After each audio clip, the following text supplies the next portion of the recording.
Welcome to the Milk Bottle e-commerce show, brought to you by Milk Bottle Labs, Ireland's top-rated and officially accredited Shopify and Klaviyo e-commerce experts. Founder Keith Matthews interviews e-commerce professionals, app developers and entrepreneurs to share as much digital knowledge and e-commerce tips and tricks as possible. This podcast is kindly supported by our go-to e-commerce tools, Rewind.io, the leading backup solution for Shopify, BigCommerce, Trello and more. Let's just say it's the cheapest insurance policy you'll ever get for your Shopify store and all your valuable data. Simply go to rewind.io/milk bottle to get your first month for free. Our go-to Shopify application to supercharge in-store pickup and local delivery on your Shopify store is Ep78. It's fully customizable and scalable from one location to thousands.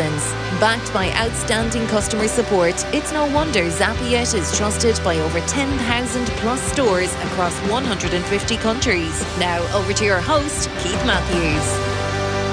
Hey folks, welcome back. I am delighted to welcome Tommy Kearns to the podcast today.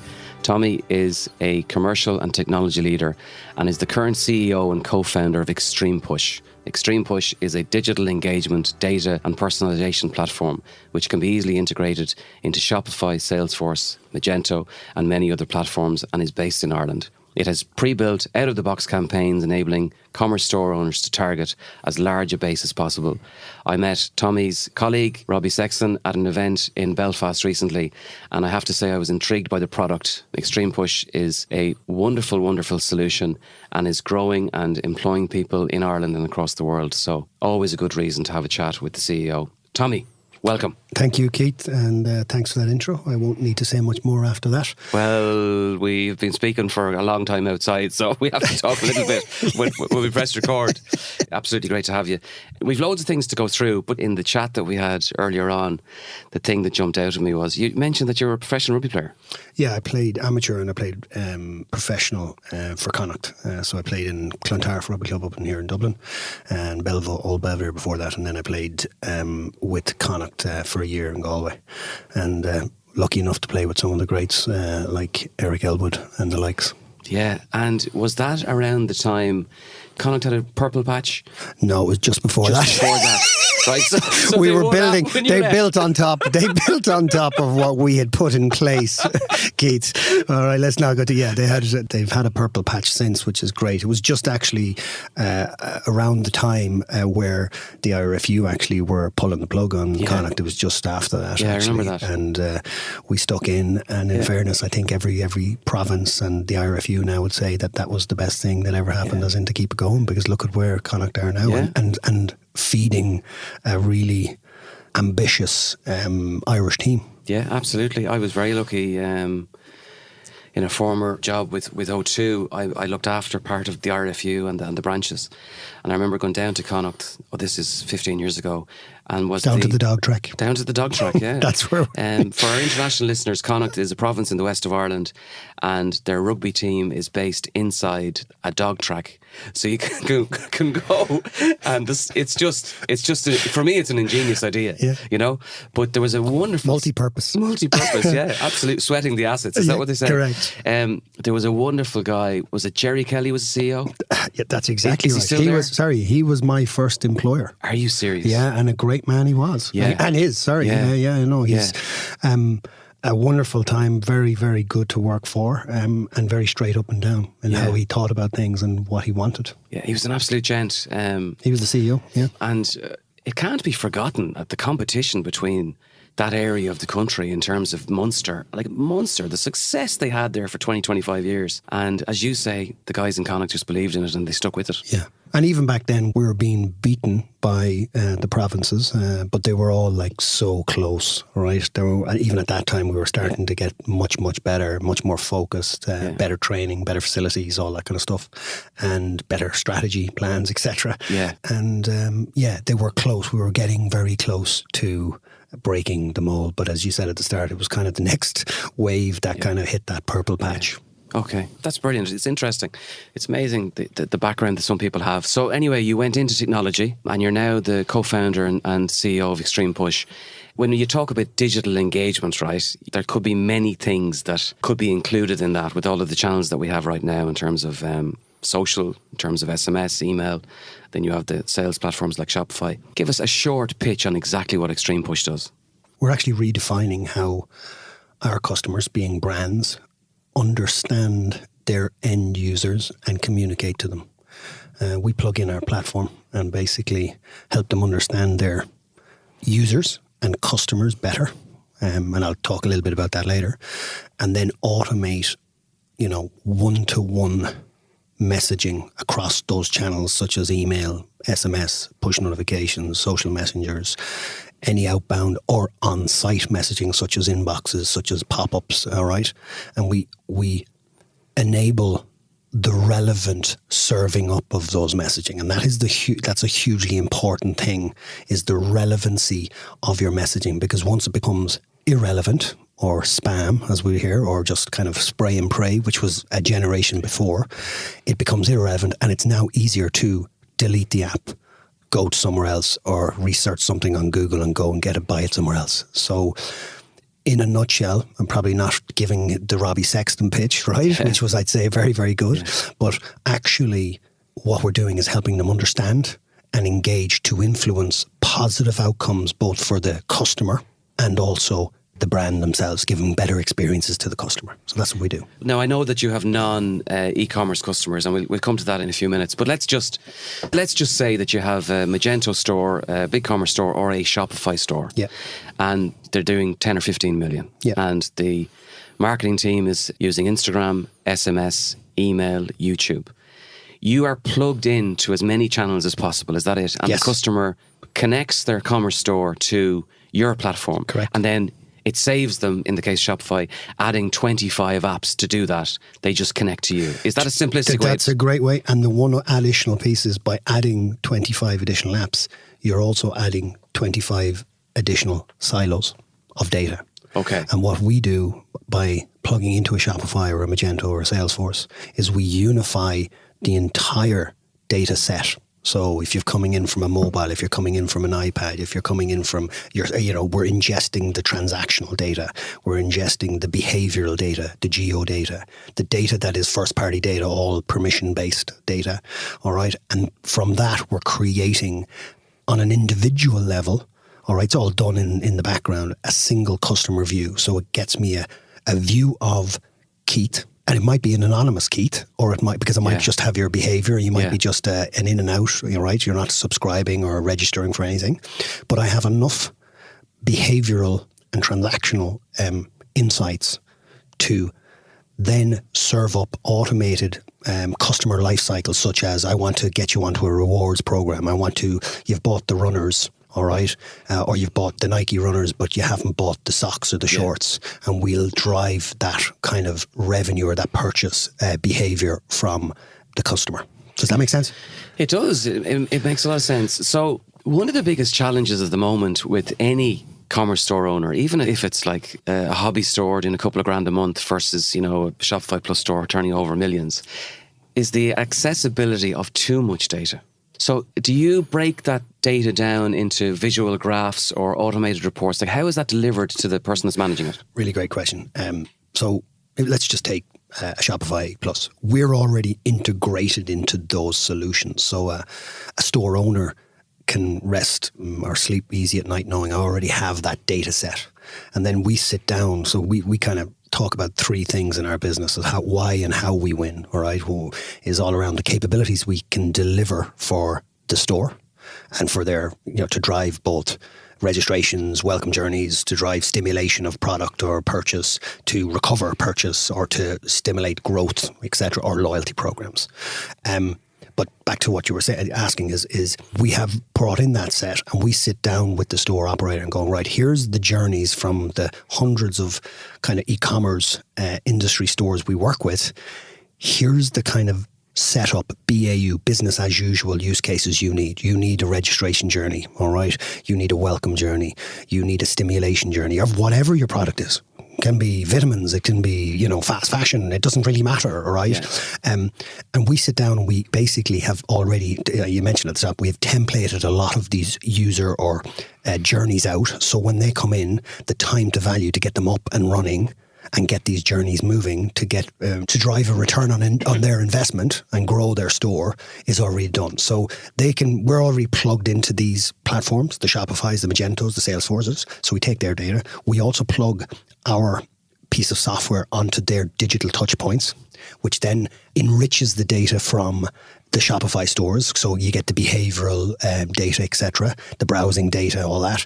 And now with that picture, you can decipher the wood from the trees, so to speak, of what is the cohort. Is that a registration cohort? Is that a welcome cohort? Is that a VIP? Yeah. Is that someone I want to drive loyalty, or is that someone I want to actually kind of recover from an abandoned browse? It's going to influence your business decisions. All of it. And we produce that and all of that. So, and then it goes to the last piece that you asked is, and how do you serve that up back to the customer? So we have one of the things that is the difference between us and the rest of the market globally is that we have this all unified customer data engagement personalization platform, which includes BI. So you have the business insights as well. So you understand the campaign went out. Well, what was the performance of the campaign? And we think about things insofar as, okay, so you've sent the campaign out, you have engagement stats. We make sure that the engagement stats are delivered back into the single customer view to enrich the performance or, to your point, to make the decisions for the next campaign. So let's just move slightly to the type of customers you're dealing with. So we're looking for, ambitious, kind of upper mid-market enterprise e-commerce or omni-channel brands, because that's the other thing we do is full omni-channel, right? I'll give you an example. We have a large customer in the States and Canada called Group Dynamite, fast fashion brand. Is women's fast fashion brand, and basically have Dynamite a brand and Garage is the other brand. Sorry, I couldn't nearly forget. And what we do for them is their entire, they would call it nearly CRM, customer relationship management at scale, right, to the end customers. And we are ingesting their data, we are unifying their data, okay, and we are basically standing up these use cases or user journeys that we talked about earlier. And then their business objective is, okay, how can I get more registrations? On the welcome journey, what are the bits around the welcome journey where I want to start promoting a loyalty program? How do I get them onto the loyalty program? We automate these campaigns across all these channels to ensure that that's being done in the background. And then what you're doing is you're analysing the performance of those campaigns and then readdressing them if they need it. So we would be doing what type of campaigns. We'd be doing welcome journeys. We'd be doing stimulation journeys. So we understand what they're browsing, what they did in the past, okay, and we're stitching that together and then having a campaign that's automated to go out from that. Could be an email, could be a push notification, could be an in-store push notification when they come in, because we have a geo-fencing technology as well, where we know people are on the loyalty program. Are also in the store. Yeah. So now I have a massive context and I have a massive opportunity to deliver an experience that nobody else can. It's very tight. Yes. Very tight. So not specifically targeted at the two customers you mentioned, but customers of that scale. Some of the solutions you're describing there, some software companies would nearly have somebody on site for a customer that big. So does that customer have a team of 5 people talking to your team every day? Do you have a call every week? What's the relationship like? So that's a really great question. So I talked about why we win. We've kind of the capabilities. We talk about being experts in the room. All right. So in any industry, and we're more than e-commerce industry, as you said before, but we put e-commerce specialists in that understand what's what, okay, and they can be the trusted advisor, right? And then the last piece is we lean in to get it up and running, and we have an AM team that gets you up and running, onboarding team gets you up and running, then the AE team makes sure that these use cases are being done. They go back for a bi-weekly, a monthly, we have a quarterly review, QBR, right? And where we're getting closer to the customer and understanding those pain points. So we talk about understand at the start, right? It's not just understanding the data, it's understanding the customer. Like what I think is a pain point for you, all right, even though I believe I'm an expert in the room in your business, and what you think is a problem may be very different. So unless I can get time with you and you trust me, you won't give me the real challenges. So, we're not just technology here, right? Yeah. And it goes back to the size of the customers. Yes, there's usually an investment into the brand of what they would call a digital channel manager or a CRM manager or executive or a CRM team or a data team. And we would work very closely with them to both stand up, run, review, and reapproach where needed to make sure that their business objectives, all right, and we won't know them all, but we'll know a lot of them, are being mapped to our campaigns. Tommy, we'll just take a quick break to listen to our sponsors. Rewind.io is the leading data backup solution for your Shopify store. Did you know that there is no way of recovering lost data in Shopify? If your store is gaining traction, you may have multiple staff or third-party developers entering your store. Mistakes can happen and data can be easily deleted. Rewind.io puts you in control of your data, allowing you to restore anything accidentally lost from a single image to an entire store. It acts as a pretty cheap insurance policy for your Shopify account. At Milk Bottle, we help clients reduce their business risk by installing Rewind in every single store before we make any changes. Get your first month for free by simply replying to your sign-up email. So Tommy, does that mean then that you become very much embedded in the business and there's a long runway of boarding time required? Like you have to effectively invest time in the customer's business. The customer's investing hard cash in your service, right? But that means you have to knuckle down for the first few months, as you said, to understand the customer strategy. Where do they want to go? What sort of account manager you would give them? So is there a front-loaded investment by you as well? Well, I think that the front load, because we're a SaaS business across a number of verticals and we stay in e-commerce, right? We have we have the proof points within the industry. So when we are conversing with a new prospect, we're talking about specific challenges that are happening in the industry and asking you the question, Keith, are these the type of pain points you're having? And, more than 75% of the time, they're similar challenges. They may be a nuance on the challenge, but they're similar challenges, right? And where we are able to do, because it's a SaaS business, productized, we can plug that in. And, another kind of thing we speak about, like, really, really a lot in the business on a day-to-day basis is time to value. Nobody wants a big, massive project anymore. Whether you're a tier 1 bank, all right, or whether you're a small store, nobody wants a big project. Can I interrupt you? That's a very good point. Yeah. Because every time any company engages with any sort of technology company, there's a project manager assigned, and then there's more calls. And more cost. Well, absolutely. And time is the biggest cost. Yeah, correct. So just continue that. Give us your theory on that. So we have put together, based on those 3 pillars, programs that we know are working in the industry. All right. And so when we go to a business and let's say, we want to, I'm still from the country, remember? So I said, we want to jump the fence with you. Right? Yeah. We already know the kind of top 10 to 20 use cases that we absolutely need to get moving. And we talk about it internally going, these are the use cases, lads, because these are the valuable use cases you need to move your customer and your partner through to get them real time to value. And you need to get them up and running. So we have a full onboarding team, and our promise, this is a brand promise. We talk about getting you up within 8 weeks. Yeah. Will we get every single use case? Absolutely not. But we will, our sales execs will sit down and go, right, we've talked about 6 or 7 use cases. We're going to narrow it down now to 1 or 2. And we are going to then, when we sign a contract, or sign an agreement, we're going to now put you across the onboarding team where I will shadow as an executive for 90 days to 120 days, right? And ensure the promise that we made going in is being fulfilled on onboarding. Okay, question for you. Yeah. I've seen that a lot. And it usually only fails because the customer doesn't live up to their responsibilities. Is that your experience? Yes. Short answer, yes. And we are getting better as we scale the business, all right? We've just under 100 people now, right?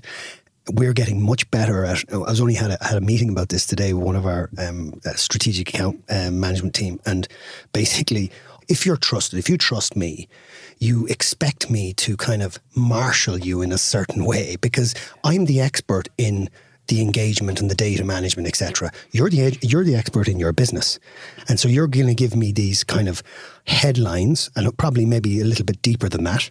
And you're going to expect me to come with some solutions. So to your point, two things that slow down onboarding. All right.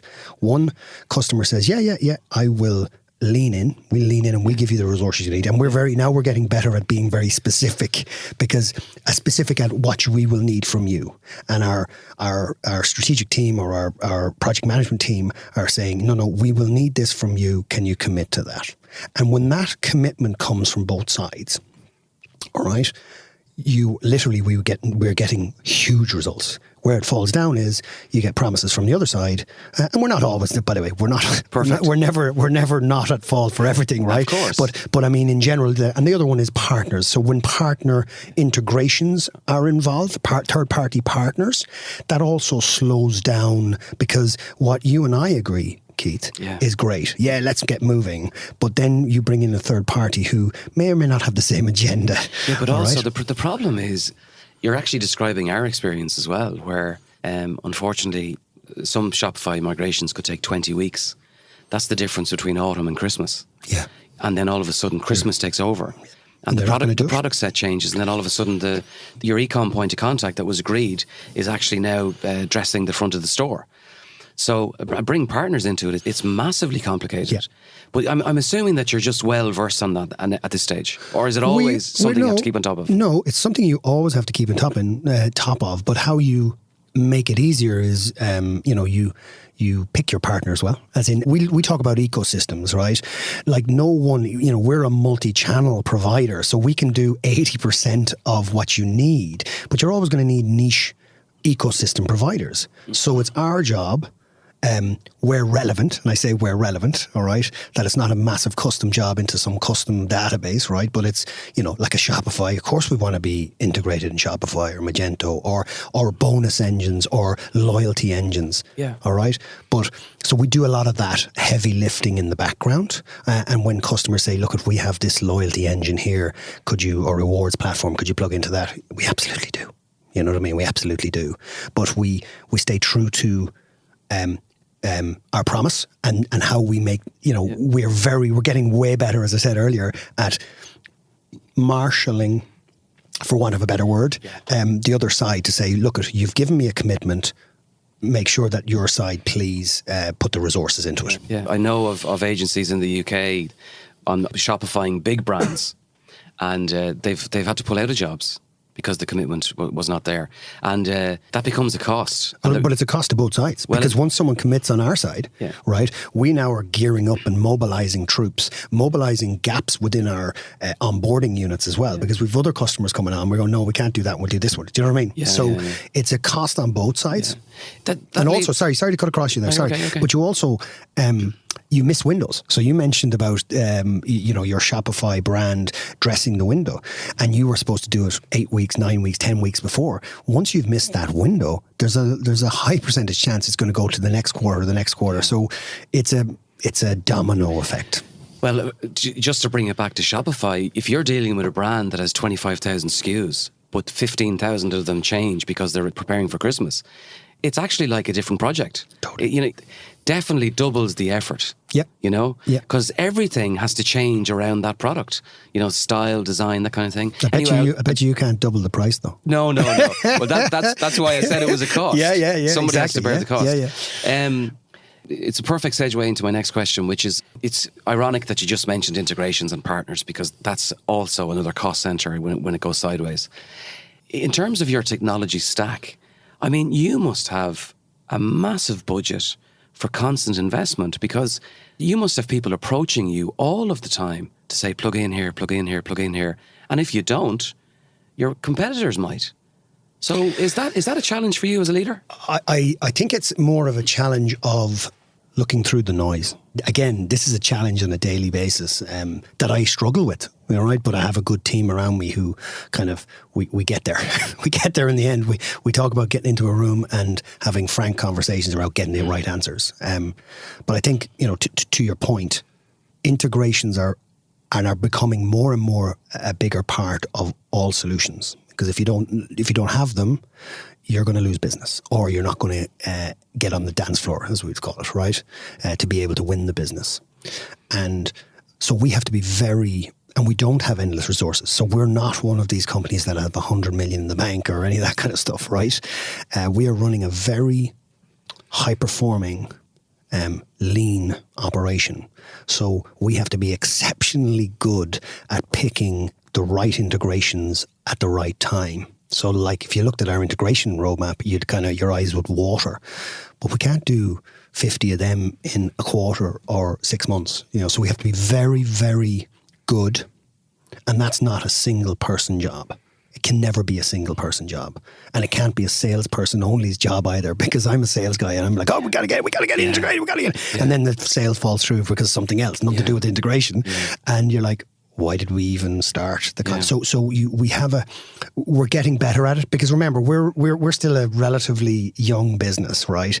We're scaling, and we're coming up against this stuff on a month-to-month basis, and we're fixing it, and we're trying to get better frameworks to work through it. All right, and I think we're doing a relatively good job at it, but it never goes away ever. But it never will go away. Never go away. That's part of running a SaaS, isn't it? Yeah, or I tell you, there's something else that never go away, because internally and externally, you have all this technology and you have all these rich features and capabilities, and I'm going, yeah, but we're still a quarter away from, if we don't invest in the next piece of feature, module, whatever you want to call it, we're probably 6 months before we'd be behind the curve. So we'd love to say we're ahead of the curve. We're not ahead of the curve. We'd like to say we're on the curve. On the curve. Right? But we're 6 months away from being behind the curve. Yes. If we don't continuously... And the biggest help for us on that is our customers.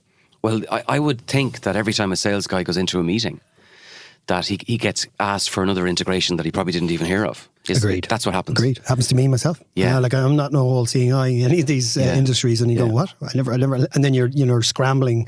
Yeah. Oh, it's a big, especially in the States. This is a very big company doing, 200-300 million. And you're like, I never heard of it. Never heard of it.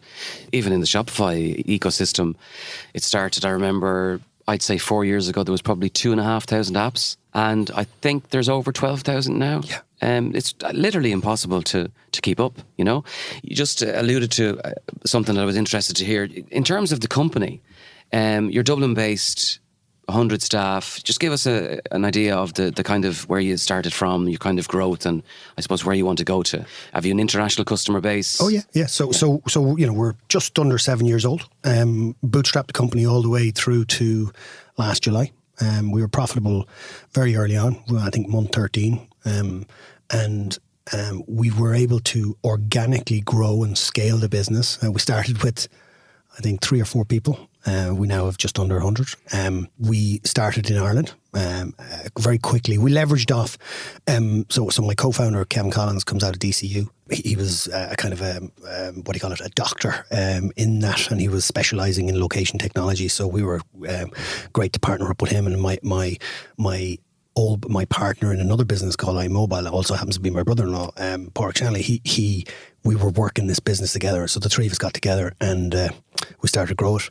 But can I just ask, where did the idea come from? Came from, so we had a company called iMobile, which was a system app development. So I come back from, so if I go way back, I come from mobile technology. I've been in mobile technology 20 years. Right. So I come from what I would call the first wave of personalisation, which is ringtones and logos. I worked in that industry. Well, so did I. And I tell you what, it was an easier one to work in. Stop. And it's amazing because some of those ringtone businesses went out of business in a quarter, literally correct. Overnight. Fell off a cliff. Of course, the iPhone put them out of business. Correct. Really. But it was all, back then it was all around instant gratification. Yes. Now it's about solving problems, okay? And I prefer to be where I am now, but it was an easier model when you were trying to do instant gratification.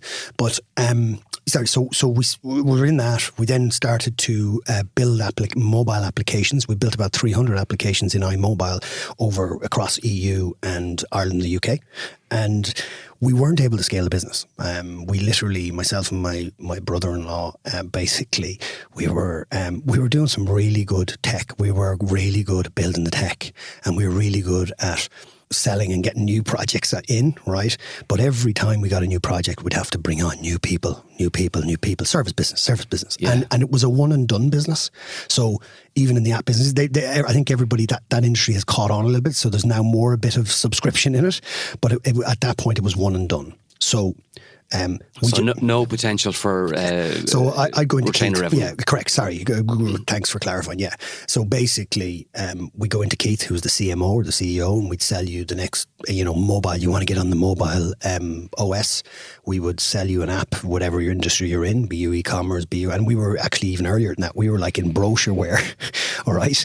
And we were doing well. But now we were also we were very good in the sports business. So Leinster, IRFU, Munster, Connacht, all built all their apps. And actually that was inherently really good for us because they had great brands. All right. And so we were getting noticed further afield and we were getting more business out of it.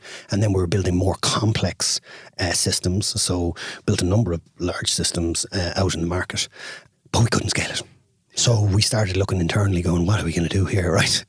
And we were doing well. We were a great lifestyle business, but it was you starting on January 1, starting again. Yes. So we could see these. I come from the SMS and we started, and Porrick and started seeing, look at this, there's these gateways for push and there's these gateways. So we started building Xtremepush, which is the spawn out of that company. Did you ever think it was going to get to where it is now? I mean, to watch a company grow from 0 to 100, I mean, that's a big business. Yeah, and sorry, and I appreciate it. I actually don't think about it that way. That's if why I'm being I honest. asked it. Yeah. That's why I asked the question. I don't. Wait until we get to 1,000 people. Yeah. But and I say that jestfully, but because our business, I don't think we'll ever need that kind of manpower, if you get me. But because we're a SaaS business, because you're a SaaS business, that's part of the stickiness of it. But sorry, to finish that. We were lucky enough to partner up with Kevin Collins, and then we started to build this project. And then we got a couple of early, really top engineers involved and project managers involved, and we started selling this platform, which was a customer engagement, mobile first customer engagement platform, to our iMobile customers. So we were able to, bootstrap it reasonably well because we had a customer base that we could at least both test and learn. Yes. And they were friendlies, which are important when you're going into a new market.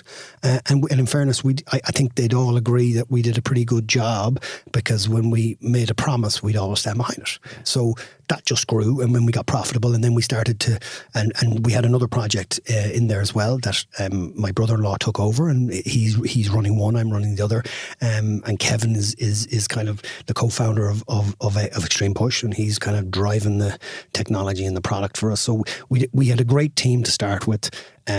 We have, and I think the fundamental culture of the business has helped us grow because we never got anything easy.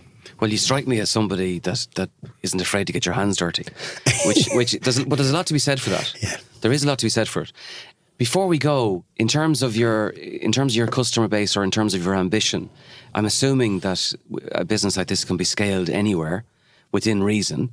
So, are you targeting the States? Are you targeting the UK, Europe? What's your vision? So we currently have offices, like physical offices in Ireland, 2 in the UK. One in Broadway, which is just off Times Square. Yeah. We've just got under 10 people there now. Great. So boots on the ground. Well We've got well over 30 customers in America. All right. And that's from a standing start. And we're going to grow that. We're going to grow both Ireland, UK, Europe, which have the general kind of most amount of our people. We have an office in Lithuania, and we had an office in Ukraine. We got some of our Ukrainian staff out of the Ukraine, and we're very cognizant of that fact of what's going on around the world without getting into that debate. Not even a debate, but that conversation. Yeah. We want to scale the business as fast as we can with our customers and partners, but in a more real way. We're not VC led. We do have, we got investment last year, kind of growth equity as it's called, of about 30 million. And we're not just spraying and pray that. We're literally using that as there's a 5-year plan for you guys. How are we going to scale this into a big business? How do we make an impact? So if I go back to what I said to you at the start, Keith, you asked me, what do you want to do? We want to redefine, because there are a lot of redefine how we understand and we engage with our customers. All right. You have large monolithic stacks out there, which we will, you won't have to be, there's big companies out there who can't do that anymore. They can't get time to value. They have big projects for everything. Whereas we can plug in a very small space of time. We can get use cases up and running that are valuable for our partners and customers, and show the value very early. All right. So would it be right to say that you're pragmatic about your growth? Correct. But you're ambitious, which is great. But also, you're not interested in vanity metrics. I'm not interested in vanity metrics at all. They're all over Twitter, aren't they? Correct. So correct. Tommy, it's been an absolute pleasure to talk to you. I'm delighted to have met you, and delighted to have met Robbie, as I say, at the event in Belfast. We will put all of the links in the show notes. And look, all I can say is best of luck in the future. Thank you so much, Keith, and I really appreciate you having me. Thank you very much. Thanks for listening. All of our episodes are available on Spotify, iTunes, and Google Podcasts. A special note of appreciation goes to our sponsors, Rewind.io, the leading backup solution for Shopify store owners. Get your first month of Rewind for free by simply responding to any welcome email once you sign up for your free trial on Rewind.io. If you're a Shopify user with an exciting story to tell, reach out to the team on podcast@milkbottlelabs.com. Until the next time, take care.